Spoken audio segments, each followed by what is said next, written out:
Good morning বন্ধুরা, আমি doctor অনুপম Sinha Howrah Mumbai mail 12321 ট্রেনের ভোট থেকে বলছি। যাচ্ছি ঔরঙ্গাবাদ, অজন্তা, ইলোরা এগুলো দেখতে। কিন্তু খুব দুঃখজনক একটা ট্রেনে ঘটনা ঘটে কাল রাতে। কিন্তু ভারতীয় রেলের তৎপরতা এবং সার্ভিস দেখে আমি অভিভূত। অনেক দিন পর আমি ট্রেনে যাত্রা করছি, মাঝে অনেক দিন ট্রেনে যাতায়াত প্রায় ছেড়েই দিয়েছিলাম। হয় কি যে আমাদের এটা B1 3 টায়ার, এসি 3 টায়ার, আমাদের এই দিকে 4 জনের এই 3টে সিট এবং এই পাশের এই তলার সিটটা রিজার্ভ, এই ওপরের সিটটাও একজনের রিজার্ভ ছিল, মাঝের এই সিটটা আনরিজার্ভ। হঠাৎ ট্রেন হাওড়া থেকে ভালোই আসছিল, সিটটা খালি, পানাগড়ে দুজন লোক উঠে বসে এবং তাদের দুজনের সিট নাকি, তারা বন্ধু, দুজনের সিট নাকি এটি। তাদের মধ্যে বিহারি লোক, তাদের মধ্যে কথোপকথন চলছে। আমার সন্দেহ হয়, আমি জিজ্ঞেস করলাম তোমাদের সিট আছে? বললো হ্যাঁ সিট আছে, এবং একজনেরই নাকি দুটো সিট। সাধারণত এই সিটগুলো তো আরএসি হয় না, আরএসি হলে তখন ওই সাইডের সিটগুলো হয়। এবং আমার তখন ডাউট হয়, আমি তখন বলি আপনার কি টিকিট নম্বর কত? বললো না আমাদের এটাই, আর কিছু বলছে না।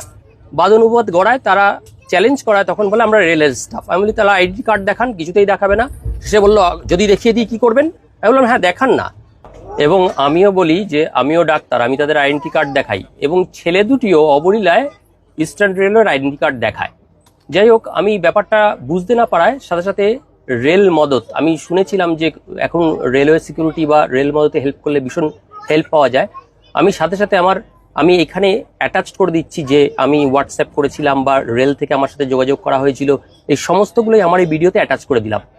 আমার PNR number, seat number, coach position লিখে আমি একটা কমপ্লেন লিখে পাঠাই যে আমি ট্রাভেল করছি উইথ ফ্যামিলি, সাথে সিঙ্গেল ফিমেল প্যাসেঞ্জারও আছে, দুজন unknown without ticket seat occupy করে বসে আছে। বিশ্বাস করবেন না, রেল সাথে সাথেই প্রায় আমাকে তার রিপ্লাই পাঠায়, এবং অনবোর্ড টিকিট কালেক্টর টিটি প্রায় 5 মিনিটের মধ্যেই এখানে এসে হাজির হন, এবং তার 2 মিনিটের মাথায় আরপিএফও চলে আসে, এবং দুজনকে হিড়ির করে টেনে বার করে দেওয়া হয় কোচ থেকে, এবং তাদের আইডেন্টি কার্ড তারা টিটিকেও দেখায়, এবং তাদের রীতিমতো ধুমকি দেওয়া হয় তারা নাকি 3 বছর রেলে চাকরি পেয়েছে। টিটি এটাও বলেন যে তোমার নামে কমপ্লেন হলে তোমার চাকরি নিয়ে টানাটানি পড়ে যাবে, তুমি রেলের কর্মচারী হয়ে রেলের নিয়ম ভাঙছো। রেলের কিন্তু এই তৎপরতা এবং যাত্রী সুরক্ষা এবং স্বাচ্ছন্দ্য, আমি অনেকদিন ট্রাভেল করিনি, কিন্তু বর্তমানে খুব সুন্দর বৃদ্ধি পেয়েছে, এবং খুব প্রম্পট, মানে রেল মদত অ্যাপটায় খুব প্রম্পট কিন্তু ব্যবস্থা নেওয়া হচ্ছে। আপনারা কিন্তু কোনো সমস্যায় পড়লে অনবোর্ড রেলে কিন্তু এই ব্যবস্থার সাহায্য নিতে পারেন। আমি সমস্ত কিছু এই ভিডিওতে অ্যাটাচ করে দিলাম।